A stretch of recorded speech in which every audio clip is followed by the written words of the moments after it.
Hello everyone, I am Tejasvi Menon from CDSL and I am going to take you through the chapter 8, that is special services, pledge and hypothecation. Okay. Just like you take a loan against your home or your gold jewelry and other assets, you can also take the loan against the securities which are lying in your demat account. That process is called pledge and hypothecation. So, how do you go about doing that is covered in this chapter, that is pledge and hypothecation. Okay. In this case, BO can take a loan against the securities which are lying in its demat account, which he can do by borrowing money from bank or any other party which is there. Okay. Here even if he has free balances or lock-in balances, on both cases he can take a pledge against these securities. Here the pledger, that is the borrower of the loan, and the pledgee, which is the lender of the loan, they have to maintain demat accounts in the same depository. So, it can be the same DP or it can be some other DP, but both the accounts should be there in the same depository. Here pledge and hypothecation the process is same, but there is a very major difference in both of them. In case of pledge, you do not need the consensus of the borrower to take the shares back if in case he does not pay the money. But in case of hypothecation, the consensus of the borrower is required whenever he needs to appropriate the shares in his account. Okay.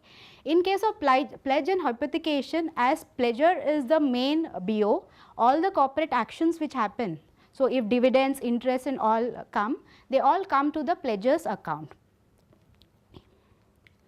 So, let me take you through the pledge process flow. Here the pledger BO and the pledgee BO both have an agreement with each other. This agreement is outside the depository system. Once the agreement is done, the pledger over here fills in the pledge request form and gives it to his DP. DP, once he checks the forms and set up the request in the system. In case after the request is set up, there is a pledge request number which is generated. That pledge request form is then given to the pledgee BO. Pledgee BO also gives the same form to his DP, who accepts the request, and then the securities which were there in the pledger's account, they are getting blocked. So, the free balances balance which was there in the pledger account moves from free balance to the pledge balance.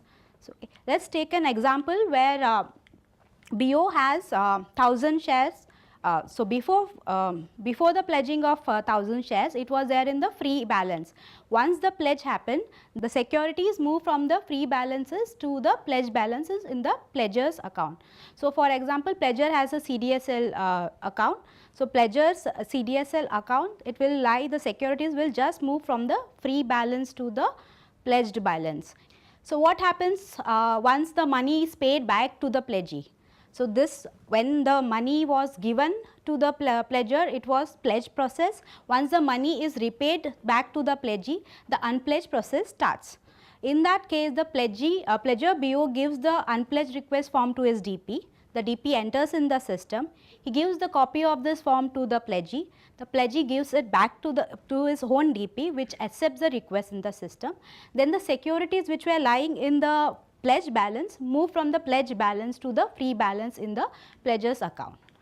This process also can be done in a shortcut manner. We call it unilateral unpledged request. Here, instead of the pledger setting up the request, pledgee himself can set up the request in the system. So, he gives a unpledged request form to his DP.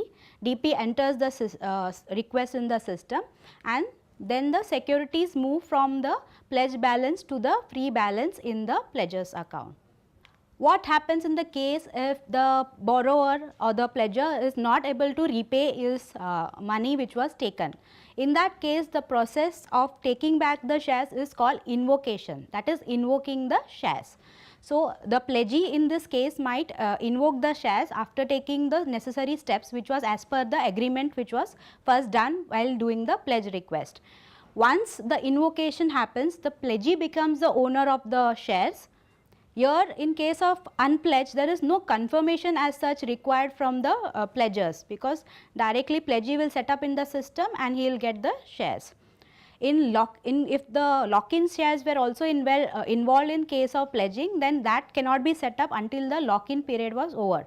So, for example, the shares are lock-in for 3 years. So, after 3 years only can the invocation be set up. So, before invocation the shares were lying in the pledge balance of the pledger account, and after the invocation the shares move from pledge balance of pledger account to free balance in the pledgee account. Invocation process is very simple. The pledger has not paid me back the money. So, I as a pledgee will give a invocation request form to my DP.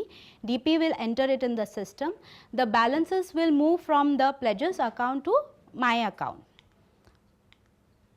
There are some points which you need to remember in case of pledge. That whenever the investor comes to you for giving the pledge request, make sure the forms are in duplicate. Okay, you have to check whether any discrepancies are there in the form or not. You also need to check, for example, if he is pledging 1000 shares of ABC company, whether there is the balance in that particular pledger's account or not.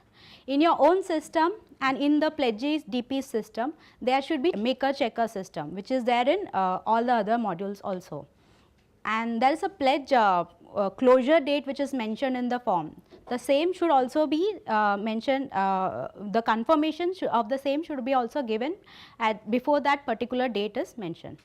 And whatever copies are there of related to this pledge, unpledge and invocation, you need to maintain those documents for at least 10 years. Yeah. We have reached to the end of chapter 8.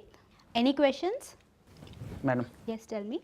Is it possible to execute multiple pledge instruction on the basis of a single agreement? Yes, yes, you can do multiple instructions on the basis of same agreement.